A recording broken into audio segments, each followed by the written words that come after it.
নমস্কার বন্ধুরা, আমি সুমিত ভট্টাচার্য। আমার ইউটিউব চ্যানেলে সকলকে স্বাগত জানাই। বন্ধুরা, আজকে অক্টোবরের 22 তারিখ। তো প্রায় আমাদের যারা ট্রপিক্যাল জবা করি তাদের সিজন প্রায় শুরু হচ্ছে।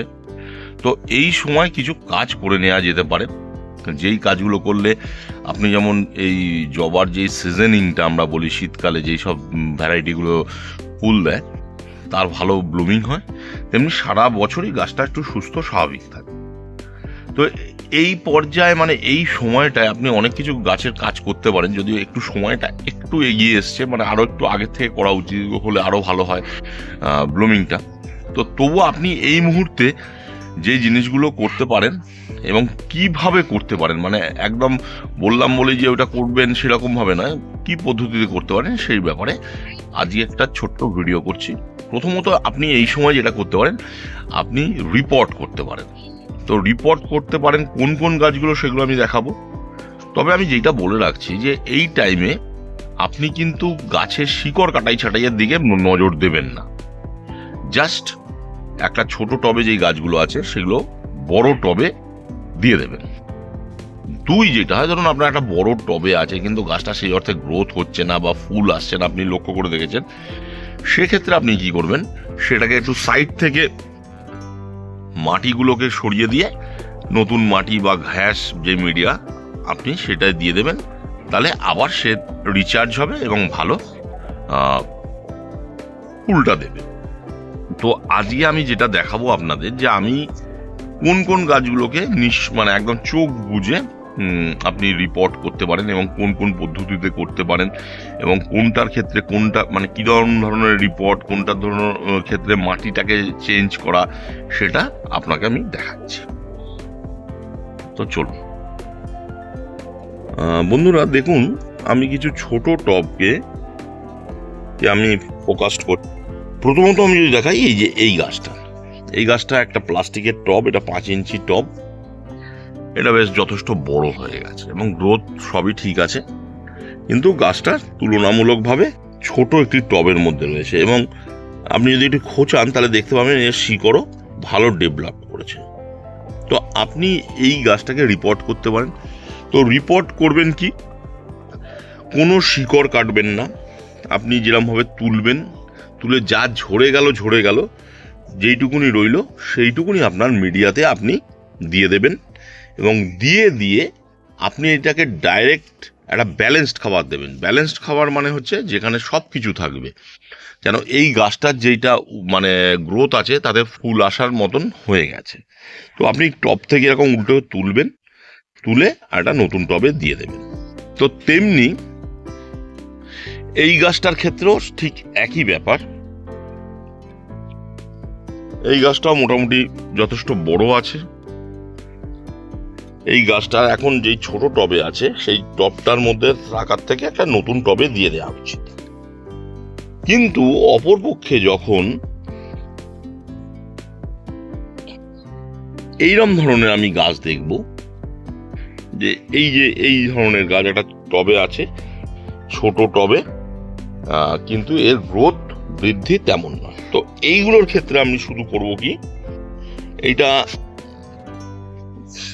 আমি একটুখানি একে খুঁচিয়ে দেবো এবং এই খোঁচানোটা নিয়মিত হবে এবং এর ফুল নয়, এটার গ্রোথের দিকে আমি বেশি নজর দিয়ে একে একটু নাইট্রোজেন ফসফরাস জনিত খাবার দিয়ে দেব।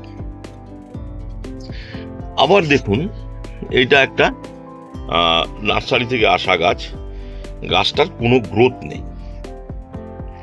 এই গ্রোথ আমি খাবার দিয়েছি, আপনি দেখলে বুঝতে পারবেন খাবার দিয়েছি, এদের যেই গ্রোথে ধরে গেছে, কিন্তু এর গাছের কোনো গ্রোথ নেই, যদিও এদের থেকে কিছুটা ছোট। তো এইটার জন্য কি দায়ী? এর জন্য এই ডালটাই দায়ী। একে যদি আমি গ্রোথ ধরাতে চাই ভালো করে, আমাকে আবার নয় রিপোর্ট করা উচিত, কিন্তু রিপোর্ট করাটা দরকার নেই, কেন এত ছোট গাছ কিছুদিন আগেই হয়তো রিপোর্ট হয়েছে। একে আমাকে কি করতে হবে, একে আমি একটুখানি এর বৃদ্ধির জন্য, সেই গ্রোথ যাতে বৃদ্ধি পায় তাই জন্য আমি একে নাইট্রোজেন ফসফরাস ক্যালসিয়াম সালফার জনিত খাবার বেশি দেবো, একেও পটাশ দেবো না।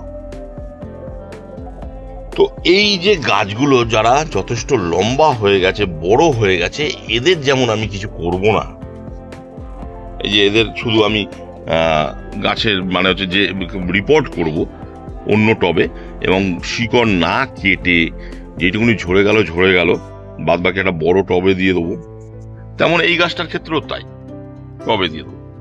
কিন্তু আবার আমি আপনাকে দেখাচ্ছি, ধরুন এইটা একটা গাছ, সেটা টবে আছে, বড় টবেই আছে, কিন্তু এইটার যা টাইম হয়ে গেছে সেই টাইম অনুযায়ী মানে অনেক দিন সেই গ্রোথ পায়নি। তাহলে আমাকে কি করতে হবে, এই গাছটাকে রিপোর্ট করা উচিত, কেন এ গ্রোথ হয়নি। যখন যদি রিপোর্ট যদি না করতে পারি, তাহলে আমাকে সেক্ষেত্রে কি করতে হবে, এই সাইড থেকে মাটিটা কিছু বের করে দিতে হবে।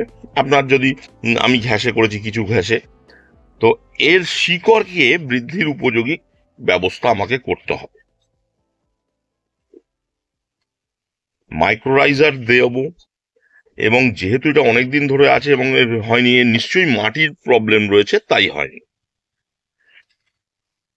আবার দেখুন, এই গাছটাও একটা ছোট টবে আছে, কিন্তু গাছটার অনেক দিন ধরেই আছে, এইটার মাটির ইসে রয়েছে, এই মিডিয়াটা খারাপ মিডিয়া, আমি ধরেই বুঝতে পারছি এই মিডিয়াটা খারাপ।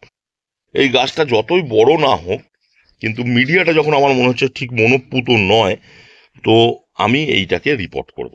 তো রিপোর্ট করার আগে আমি এটাকে শুকনো করব, এটা ভেজা আছে, শুকনো করব, তারপরে আমি একটা অন্য ইসে দেবো। গাছটা অত্যন্ত শক্তিশালী বলে গাছটা এখনো ঠিক আছে, নাহলে এর যা মিডিয়া জল যেরকম ভাবে ধরে রাখছে, এই গাছ কিন্তু থাকার কথা না, রুট রট হয়ে যাওয়া কথা। তো বড় গাছগুলোকে একটা কোনো শিকড় না কেটে, যেগুলো ছোট ছোট টবে আছে বড় গাছ, আপনি নতুন টবে দিয়ে দেবেন।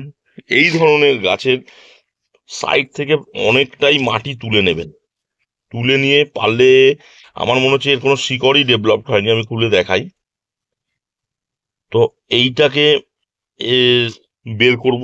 এটার ক্ষেত্রে কি করবো, এরকম যদি কুড়ে থাকে আমি বের করব, এবং সাইডে এর মাটিও কেটে দেবো যে রুটের মধ্যে রয়েছে, তারপর আবার রিপোর্ট করব। এইটার ক্ষেত্রে মাটিটা বাজে, এইটার ক্ষেত্রে আমি মাটি চেঞ্জ করবো না, এটাই থাকবো, কেন আমি দেখতে পাচ্ছি একটু একটু বিকাশ হচ্ছে, তাহলে সাইড মাটি আমি তুলে দিয়ে একটু খাবার দেবো, যা বৃদ্ধির জন্য।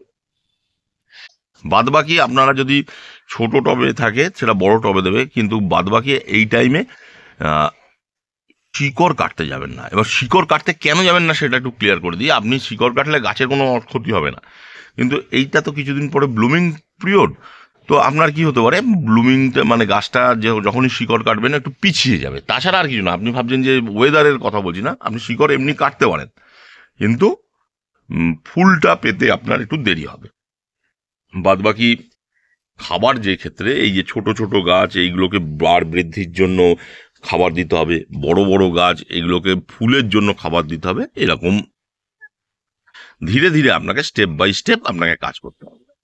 তো আজকে যেটা বোঝালাম, আশা করি আপনারা বুঝতে পারছেন। তাছাড়াও বড় বড় টব যেগুলো দেখবেন যে দাঁড়িয়ে রয়েছে, মানে ভালো ব্লুমিং চান, তার সাইড থেকে কিছুটা মাটি বা ঘ্যাস সরিয়ে নিয়ে খাবার দিয়ে দিন, ভালো ফল পাবে।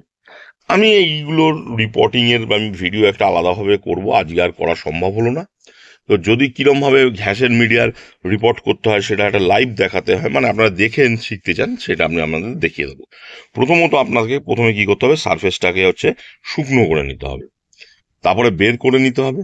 বের করে নেওয়ার পর আপনাকে কোনো শিকড় নিজে থেকে কাটলে চলবে না, যেরকম আছে সেটাকেই আপনি একটা বড় টবে দিয়ে দেবেন যেই অংশে, তারপর সেটাকে একটা ছায়ায় রেখে দেবেন। যদি এরম বড় গাছ হয় তাকে একটা ব্যালেন্সড খাবার দেবেন, যেই খাবারে সে বাড় বৃদ্ধির সঙ্গে তার ফুলের ক্ষেত্রেও মানে প্রোডাকশন পাওয়ারও কেউ সাহায্য করে। আর আর ছোট ছোট গাছ হলে, এরম ধরনের গাছ যাদের বৃদ্ধি নেই, তাদের ক্ষেত্রে আপনি ফুল পাওয়ার কোনো আশা করবেন না, এদের খালি আপনি বৃদ্ধির জন্য যেই খাবার দিতে হয় সেই খাবার দিয়ে যাবেন।